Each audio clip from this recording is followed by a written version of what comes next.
good morning. Dito kami ngayon sa Thunder Bay ni Kuya Rap at ayan siya. Ayan siya ang driver ngayong mga alas 7 ng umaga. Yun atras niya yun, ang ganda sa dulo. Yun, umatras na po siya. Let's go. Umatras na po si Kuya Rap. Ang ganda niya, hanggang dulo ang atrasan niya, no? Yan, no? Buksan mo yung ilaw mo. Ilaw. Sa likod. Sa likod.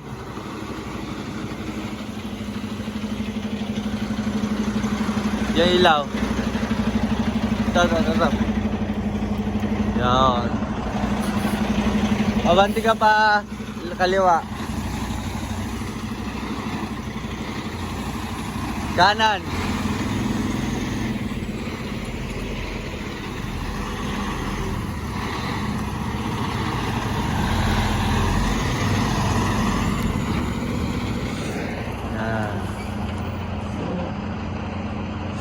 Atras na po ni Kuya Rap ang kanyang trailer. Haba Ito ang unang atrasan ni Kuya Rap na ganito kahaba. Hanggang dun yung sa dulo. Dulong-dulo. Yan. Medyo mahirap lang kasi madilim. Hindi kita yan sa side mirror Tapos yung ilaw yun Doon lang pupunta yung ilaw sa likod. Medyo mahirap talaga sa una atras to.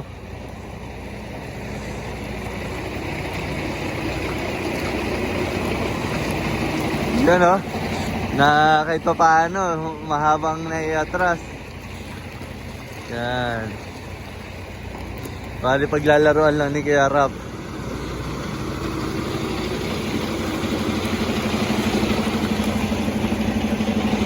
Yan paglalaruan. Yan lang, ayan ang magandang technique pagbago. Bali ang gagawin parang letter S ang gagawin mo dun sa truck mo. Yan ganyan mahaba rin yung na-atras siguro pa mula dun tuloy-tuloy straight lang dapat kasi ang diskarga left and right.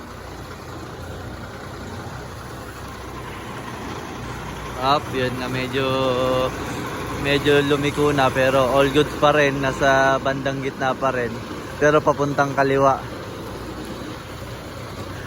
Pero all goods kahit pa paano. Yan.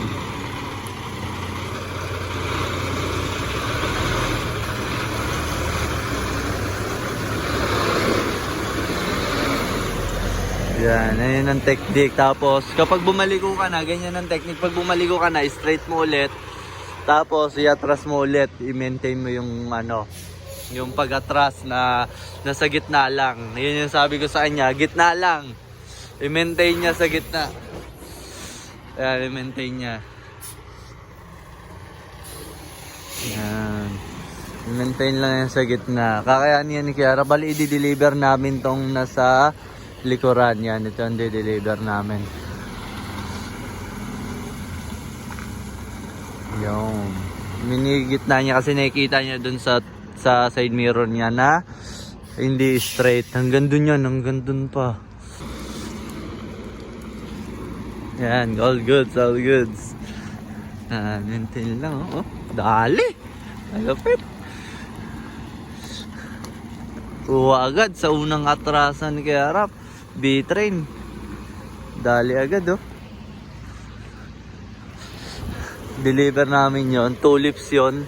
Tapos yon.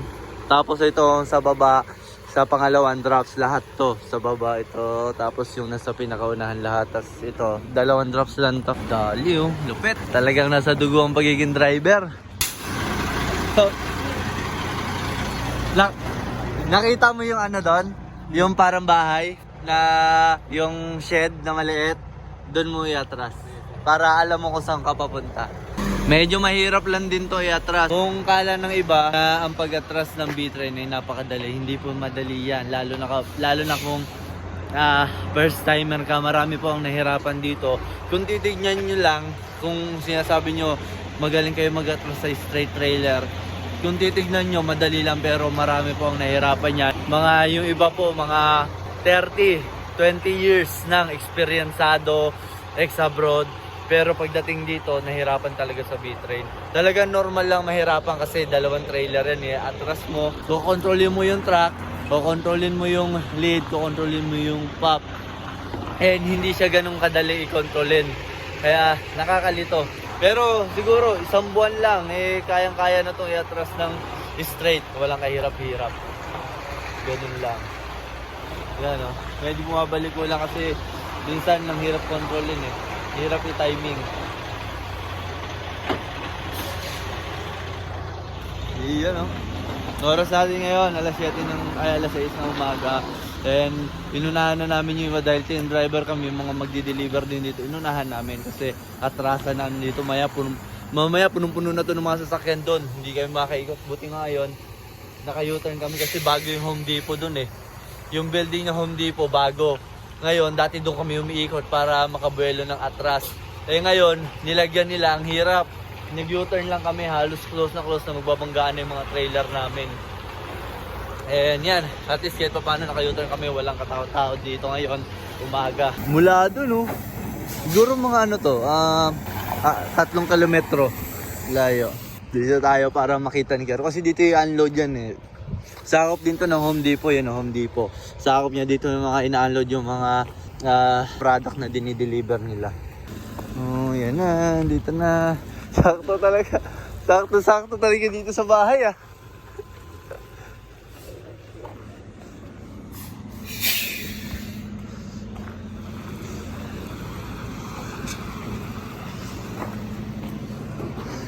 Okay na yan. Yara, halika. Talagang sinakto mo sa bahay ah. Sabi ko, guide mo lang yun eh. Pero talagang sinakto pero pwede na. Kasi ano naman eh, maluwag naman dito, maluwag din doon. Talagang tinan mo, nakapantay doon sa bahay ah. Pantay na pantay oh. Oh, tutok na tutok oh. Yan oh, ito yung gitna. Oh, ito yung gitna oh. Tapos pag nakatapat ka dito, ito yung gitna. Kala ko ipapasok sa bahay. Pero okay na yan kasi ito lang naman i-discarga natin na sa ibabaw. Makakaikot na siguro yan. Makakaikot na siguro yung forklift dito. Or ano mo, yung ano, parang kaliwa ka gan. Straight mo lang dito banda. Tatayo ako dito. Sakto talaga sa bahay. Nakatutok dun eh. Napakalamig na po ngayon dito sa Canada. Malapit na po ang winter. Ano na po, falls. Ibig sabihin no, naglalagas na yung mga puno kasi lumalamig na. Tapos kasunod ng paglalagas ng mga puno, mag-i-snow na, mag-i-start na ang snow. 6 months po yun. And grabe, malamig-lamig yun. Woo! And guys, ayun na, sisimulan na ni Kayarap na i-straight yung truck. Ayan po. Bali, practice na rin to kay Kayarap yung pag-atras na ito. Practice na rin kay Kayarap to. Yan. Ito ang magandang practice ng pag-a-attract. Ayan o. Sakto. Medyo papunta sa akin o. Oh, medyo bumabalik sa kaliwa. Pero nahahabol naman niya. Nahahabol.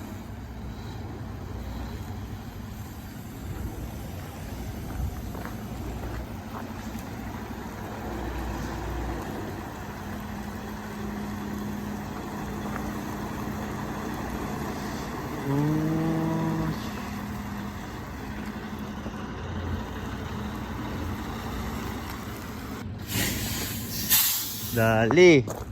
Kuhang-kuha.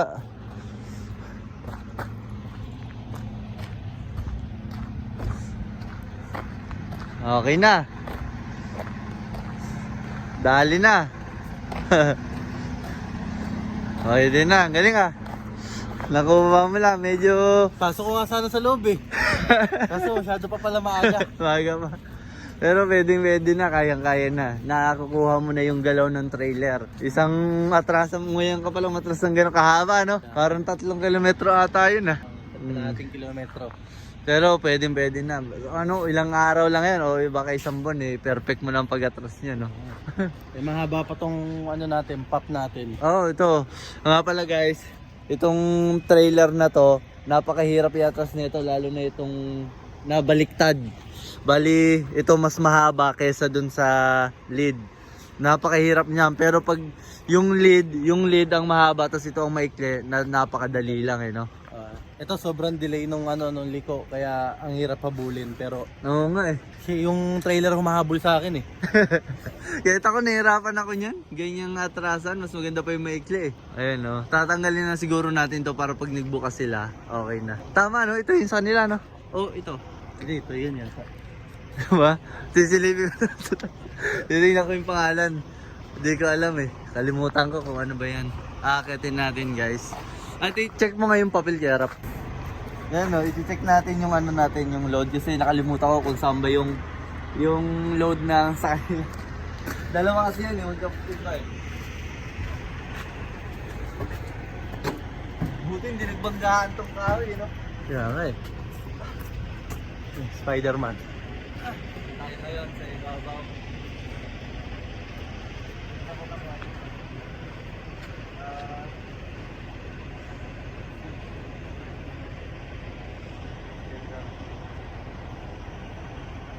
Ay, ito. Kasi wala to eh. Yung pala.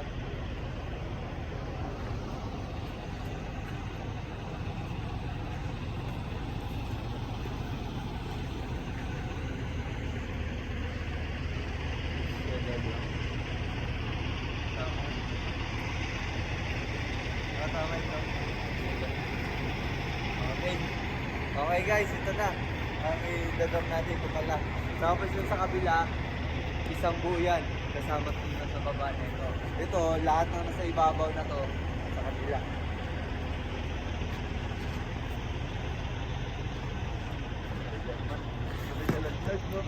Patay.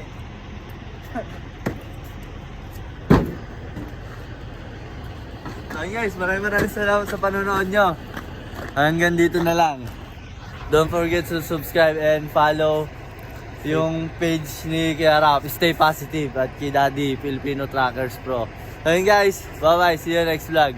And shoutout nga pala kay My Loves, ang pinakamaganda kong girlfriend. I miss you, I love you so much. Mwah! Tsaka sa misis ko, yung si Mary Joey. Yun, Love you and I miss you. Let's go. Love you, mahal. Mwah.